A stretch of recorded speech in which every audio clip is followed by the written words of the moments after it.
Bon, il semblerait que parfois la réalité rejoint les scénarios les plus tordus des films érotiques.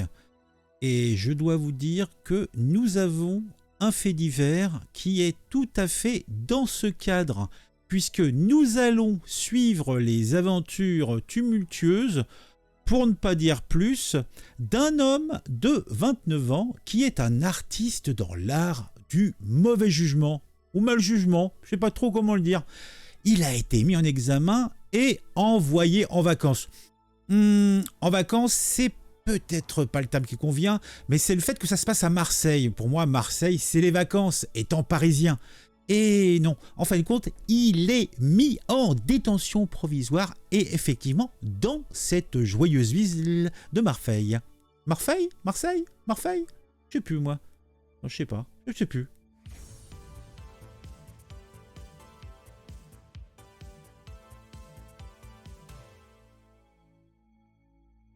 Cet homme de 29 ans, comme je l'ai dit, est un artiste et il est mis en examen, c'est-à-dire qu'il va avoir peut-être quelques soucis.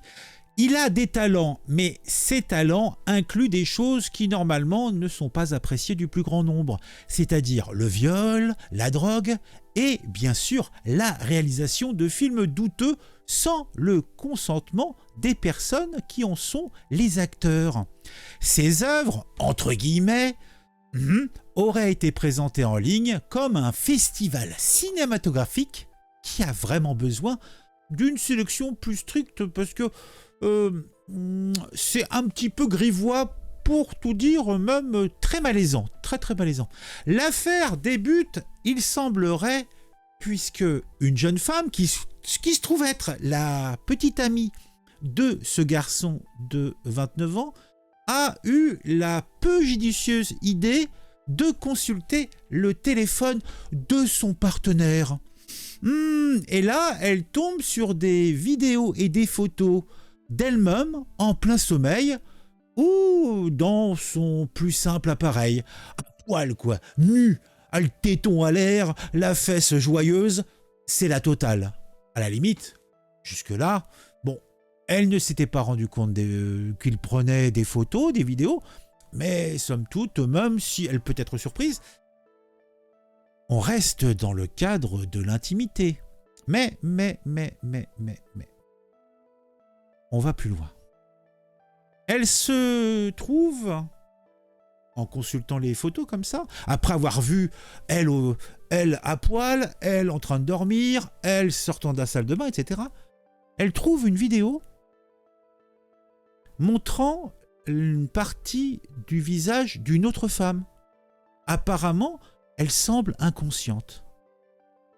Et cette femme inconsciente semble participer de façon tout à fait involontaire à un numéro particulièrement dérangeant. Autant dire que comme moi, vous vous dites, nous avons là, sur cet écran, sur ce portable, on voit un chef-d'œuvre, certes, mais un chef-d'œuvre de mauvais goût. L'homme, interrogé par sa compagne, ne s'est pas laissé démonter. Mais celle-ci a quand même été voir les autorités, il semblerait, puisque l'énergumène s'est retrouvé dans une salle d'interrogatoire. Et devant les forces de l'ordre, devant l'enquêteur, il a immédiatement minimisé tout ça. Il a expliqué qu'il s'agissait d'une simple collection de cartes postales. Il a déclaré par exemple « Oh, vous savez, juste quelques photos et vidéos de femmes sans leur consentement, rien de sérieux !» En tout cas, c'est ce qu'il semble penser. Alors, comment expliquer que ces femmes semblaient inconscientes ? Sa réponse est claire, toujours la même excuse.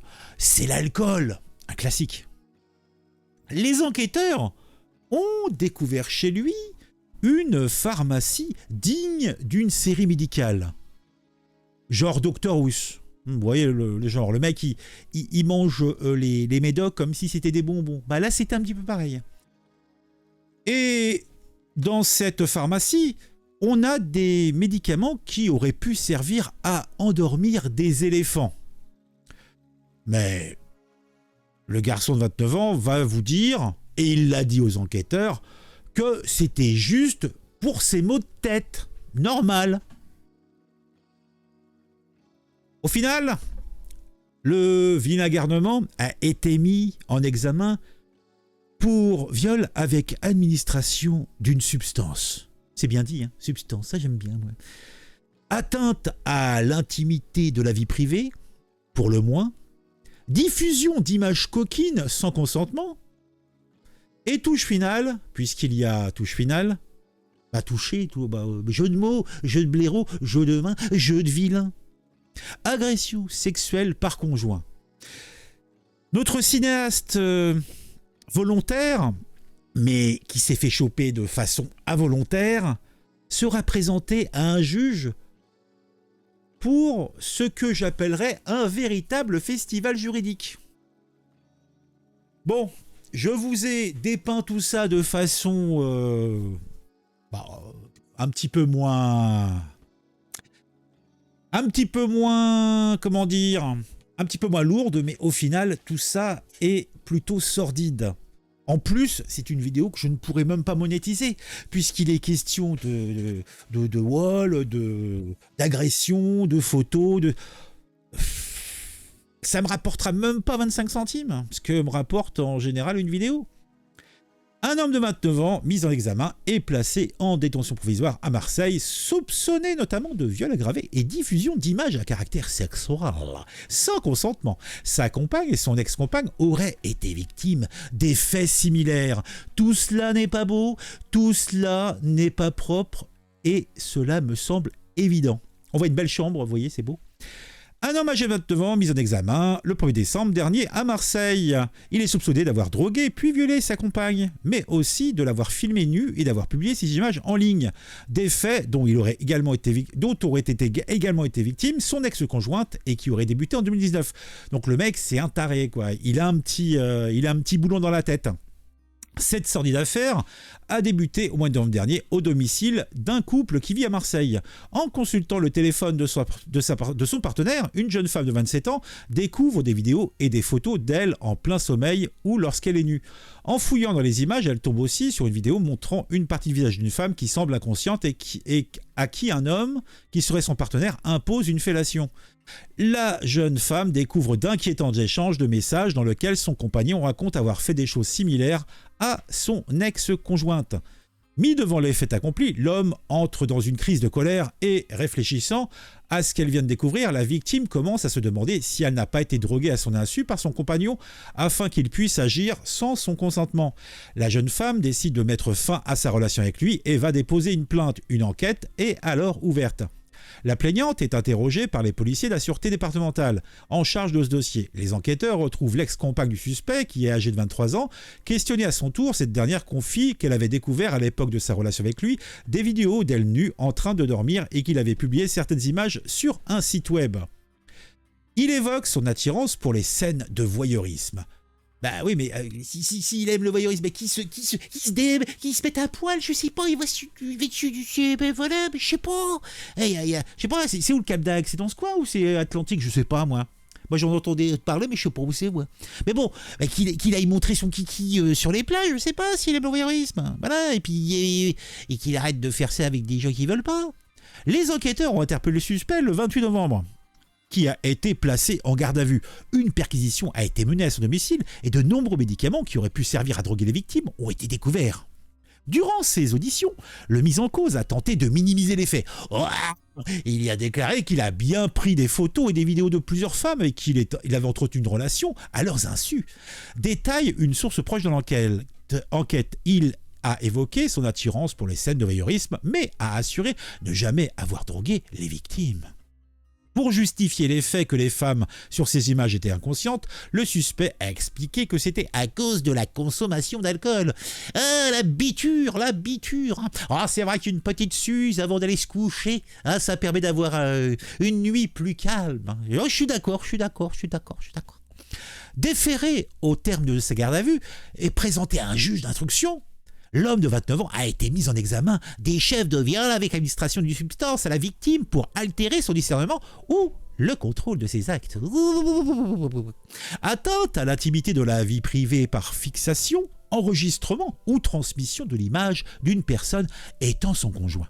Diffusion d'images à caractère sexuel sans avoir obtenu le consentement de la personne concernée. Et agression sexuelle par conjoint. Indique le parquet de Marseille. Une information judiciaire a été ouverte et les investigations se poursuivent.